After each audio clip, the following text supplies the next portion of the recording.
quel est le niveau d'observance de la grève à l'intérieur du pays?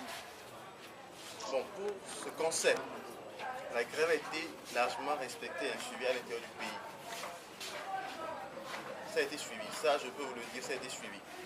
Si vous avez des correspondants là-bas, vous pouvez leur demander, la grève a été suivie.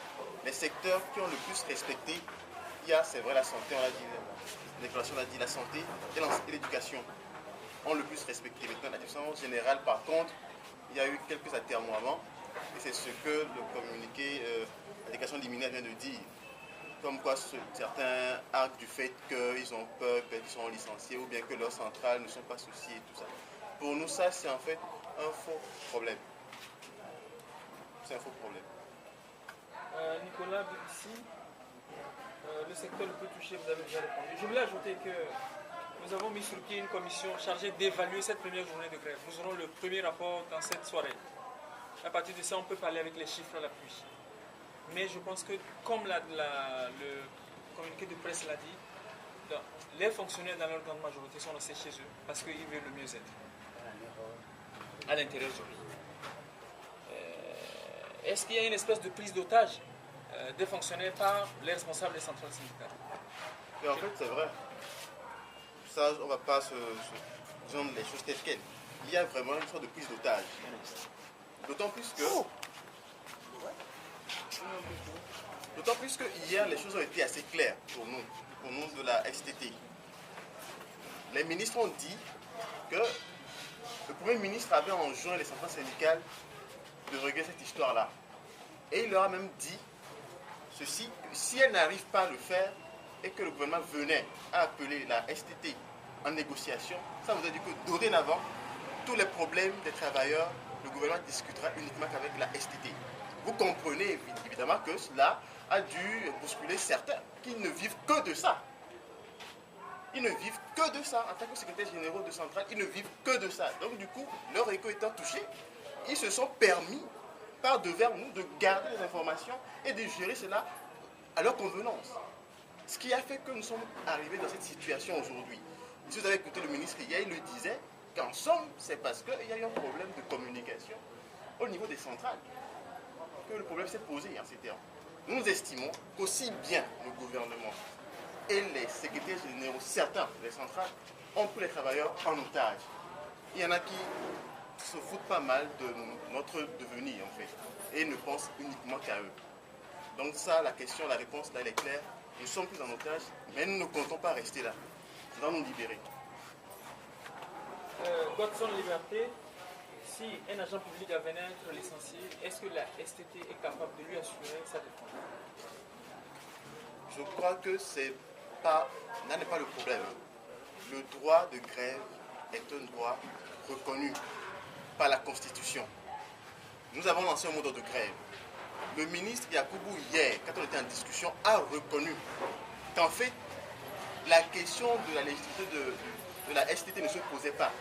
En somme, parce que nous sommes un mouvement de syndicats légalement constitués et légitimement reconnus par l'État togolais. Donc, une fois qu'on reconnaît le droit à un syndicat de faire grève, un ensemble de syndicats constitués peut aussi lancer un mot d'ordre de grève. Ça va de soi, c'est un syllogisme parfait.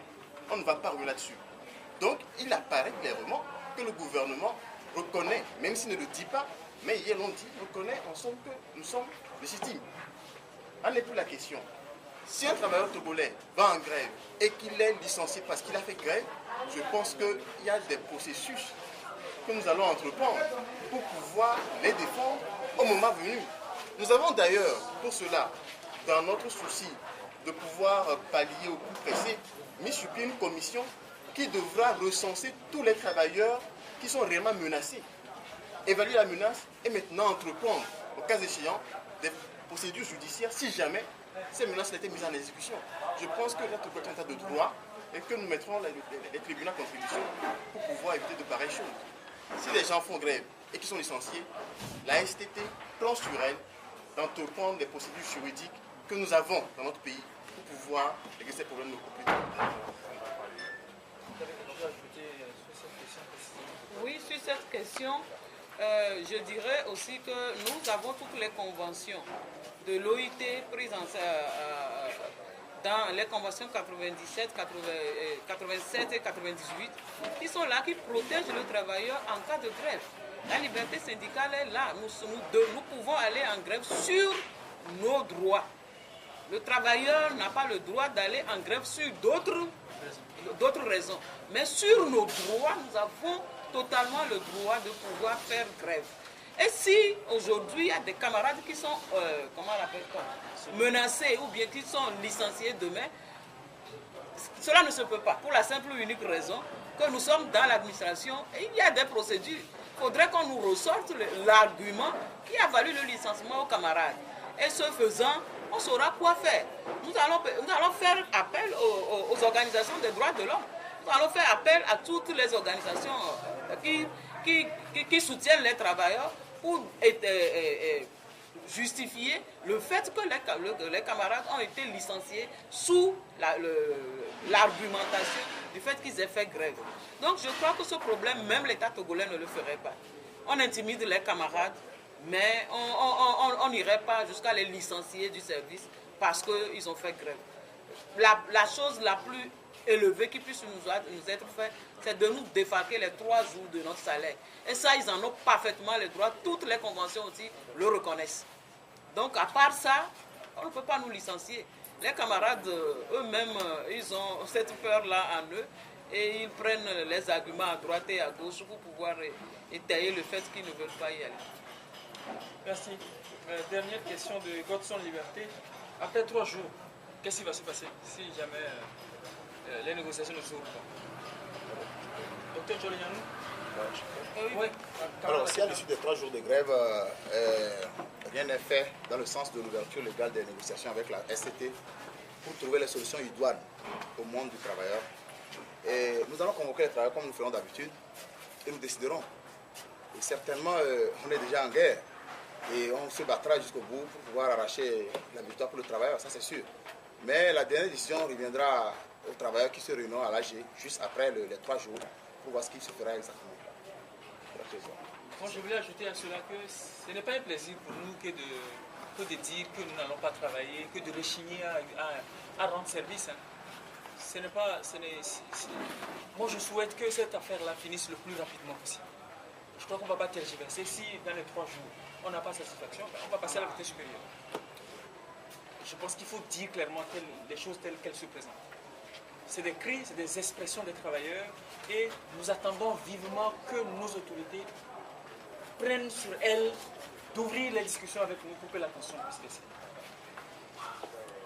Alors, la dernière question. Hier, nous avons rencontré 2 ministres. Est-ce que c'était en présence des 6 centrales syndicales ou c'est 3 centrales? Hier, nous avons rencontré effectivement les 2 ministres que nous avons annoncés tout à l'heure.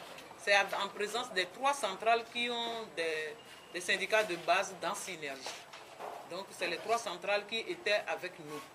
Et nous vous avons dit tout à l'heure ce qui avait été dit.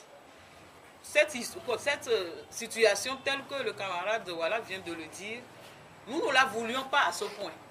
Sinon, on n'aurait pas fait des correspondances relancées tout au long du mois de février jusqu'à en arriver ici aujourd'hui.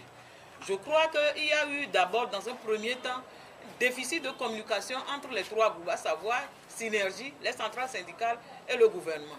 Aujourd'hui, nous demandons à ce que chacun de nous 3, les centrales syndicales et le gouvernement, que chacun puisse aller au-delà de ce blocage pour qu'on aille franchement à discuter de la plateforme que nous avons soumise depuis le 4 février.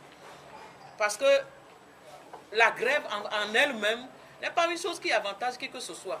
Nous le savons pertinemment. C'est pour cela que nous avons fait toutes ces correspondances. Il faudrait qu'aujourd'hui, on puisse trouver une porte de sortie et aller vers les choses concrètes.